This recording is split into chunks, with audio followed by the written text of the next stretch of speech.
आता महादेव जानकरांच्या वक्तव्याकडे बोलूया. EVM hack करता येऊ शकतं. मी स्वतः इंजिनियर आहे असं जानकर बोललेले आहेत. त्यामुळे मला सगळं माहिती आहे असा दावा रासपचे अध्यक्ष महादेव जानकरांनी केलाय. अनेक ठिकाणी ईव्हीएम मध्ये घोटाळा झाल्यामुळे महायुतीच्या जागा निवडून आल्यात असा आरोप देखील महादेव जानकरांनी केलाय.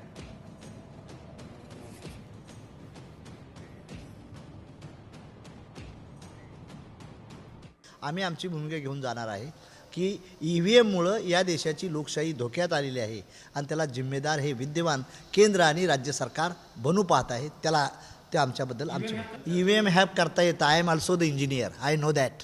ईव्हीएम हॅक करता येतं, सर्व हॅक करता येतं, प्लेन हॅक करता येतं, फ्लॅग हँकर हॅक करता येतं, हे करता येत नाही का.